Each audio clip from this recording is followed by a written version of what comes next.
नमस्कार। काफ़ी दिन बाद मुलाकात हो रही है विंडोज़ 11 के एक बेहतरीन अपडेट के साथ में, जो कि आपका 26 सितंबर को आया था।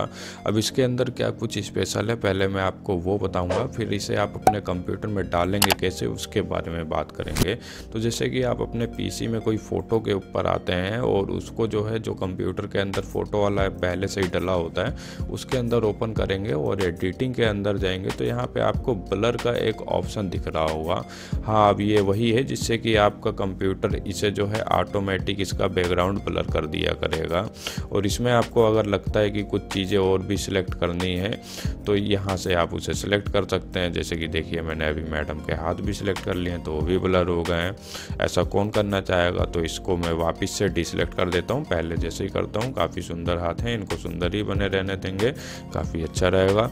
ये देखिए, बाकी आप थोड़ा ध्यान से करेंगे तो अपने आप और बढ़िया हो जाएगा। बाकी तो ये इसका एआई है ही है बढ़िया से करने के लिए। और इसमें नीचे टास्क बार पे देखेंगे तो नज़र डालते समय आपको एक नया ऐप दिखेगा कोपायलट प्रीव्यू के नाम से।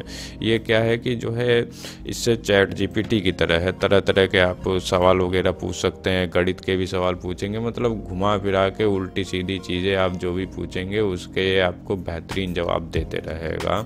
और सवालों के अलावा इसमें इस बार इन लोगों ने एक नया काम और भी किया है। जैसे कि देखिए, कंप्यूटर मेरा अभी लाइट मोड के अंदर है। मैं इसमें इसको बोल देता हूँ कि डार्क मोड के अंदर मेरा कंप्यूटर को कन्वर्ट कर दिया जाए। तो सिंपल है, मेरे को लिख के बताना था और ये अभी उसको देख रहा है। ये देखिए, डार्क मोड में आ गया है।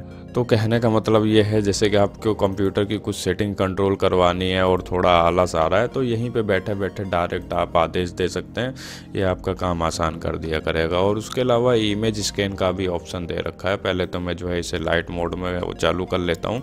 अब इमेज वाले के अंदर क्या खास है, तो ये है कि जैसे कि आप कोई इमेज कॉपी करेंगे या टूल वूल की मदद से कोई इमेज को आप कैप्चर करेंगे तो यहाँ पे वो ऑटोमेटिक ही आ जाया करेगी। उसके बाद ऐड कर देना है और उस इमेज के बारे में आपको क्या पूछना है तो वही थोड़ा आपको डिटेल में लिखना पड़ेगा। जैसे कि मैं इससे बोल देता हूँ एक्सप्लेन दिस पिक्चर, और अब ये उसको स्कैन करेगा, फिर आपको और भी डिटेल में बताया जाएगा। जैसे कि वो एक HP 50 लैपटॉप के बारे में थी तो उसके बारे में ये बता रहा है। अब तीसरे नंबर के फंक्शन को जानने के लिए फाइल मैनेजर में आइए। यहाँ पे एक मोबाइल जैसा गैलरी वाला फंक्शन देखने को मिलेगा। आपके मोबाइल की तरीके से ये गैलरी है। उसके अलावा डिटेल का एक ये नया ऑप्शन दे रखा है। इस पर क्लिक करेंगे तो आप जिस फोल्डर के अंदर हैं उसके बारे में कुछ जानकारी, और जैसे कोई आइटम सेलेक्ट करते हैं तो उसके बारे में भी एक अच्छी खासी जानकारी आपको यहाँ पे मिल जाया करेगी। और कंप्यूटर के अंदर कुछ स्पेशल फाइलें होती हैं जैसे कि .rar, .tar और इन तरीके से तमाम सारी और भी हैं। उनको आपका विंडोज़ 11 सपोर्ट करने लग गया है। चलिए मैं आपको थोड़ा एक एग्जांपल देता हूँ डिटेल में। यहाँ पे आप एक फ़ाइल देख रहे हैं। ये फ़ाइल एक RAR फॉर्मेट में है। ये देखिए, अब इसके अंदर मेरी कुछ और भी चीज़ें हैं वो छुपी हुई हैं। तो ये RAR के अंदर बंद हो रखा है। अब इसको बाहर निकालने के लिए पहले आपको अलग से सॉफ्टवेयर का इस्तेमाल करना पड़ता था, लेकिन अब विंडोज़ के अंदर ही इन लोगों ने दे रखा है। तो राइट क्लिक करके आप एक्सटेंड के ऊपर आएंगे तो इस फोल्डर के अंदर से जो भी आपका आइटम होगा वो बाहर निकल के आ जाएगा। देखिए, इस तरीके से ये सारा सिस्टम है। अब 5वें नंबर में इन्होंने आपके सेटिंग में एक नया फंक्शन होम वाला दिया है। अब इसमें क्या कुछ खास नहीं है।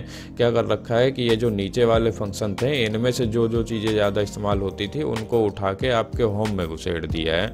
और उसके अलावा जब आप अपने नोटपैड में आएंगे, नोटपैड बहुत लोग इस्तेमाल करते होंगे, तो यहाँ पे एक नया टैब वाला फंक्शन दे रखा है। यहाँ पे मल्टीपल टैब तो ओपन कर ही सकते हैं। उसके अलावा जब आप यहाँ पे कुछ लिखा करते थे और जब इसको अचानक से क्लोज करते थे तो ये सेव और नई सेव करने के बारे में पूछते रहता था।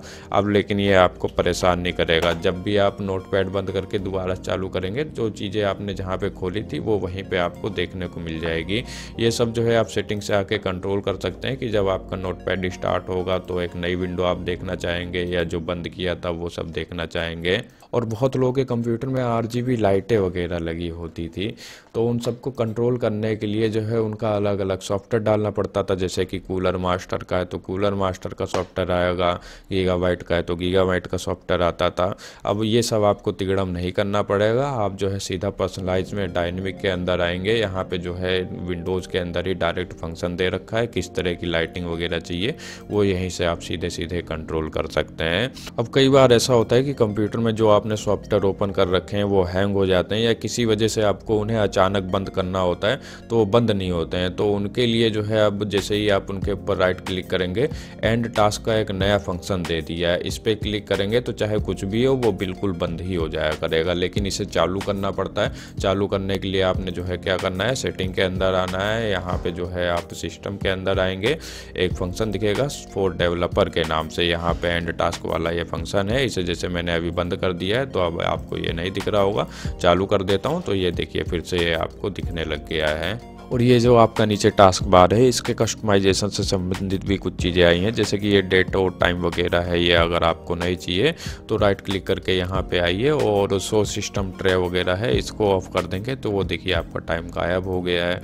और उसके अलावा जैसे कि ये सारे ऐप वगैरह खुले हैं मेरे सॉफ्टवेयर, अब इनके अंदर क्या क्या चीज़ें चल रही हैं वो आपको नहीं दिख रही हैं। उनके बारे में अगर आप जानना चाहते हैं कि सब चीज़ें आपको दिख जाया करें तो यहाँ पे आपको combined task bar and button इस टाइप के नाम का एक फंक्शन दिख जाएगा। यहाँ पे इस तरह से इस पे अगर आप सिलेक्ट करेंगे तो उनके अंदर क्या क्या चीज़ें खुली हुई हैं वो सब आपको यहीं से दिख जाएगा। मैं अभी इसे पहले जैसे ही कर देता हूँ क्योंकि मेरे को थोड़ी खिचड़ी पसंद नहीं है। अब वैसे अपडेट तो और भी तमाम सारे थे, लेकिन जो खास थे वो मैं आपको बता ही चुका हूँ। बाकी और डिटेल में जानना है तो विंडोज़ की एक पोस्ट है, इसका लिंक मैं आपको डिस्क्रिप्शन में दे दूँगा, यहाँ पे आके आप देख सकते हैं।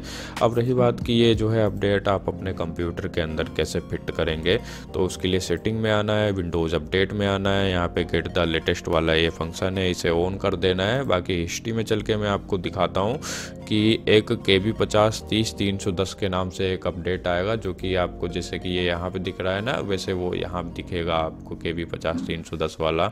उसको जैसे डाउनलोड और इंस्टॉल करेंगे ये सारा सिस्टम आपका इसी तरीके से हो जाएगा। उसके अलावा एक छोटा सा काम आपको और करना है, माइक्रोसॉफ्ट स्टोर के अंदर आना है। यहाँ पे लाइब्रेरी में आने के बाद आपको जो है गेट अपडेट के ऊपर क्लिक करना है, तो आपके विंडोज़ के जो भी छोटे मोटे सॉफ्टवेयर होते हैं वो भी एक बार यहाँ से अपडेट हो जाएंगे।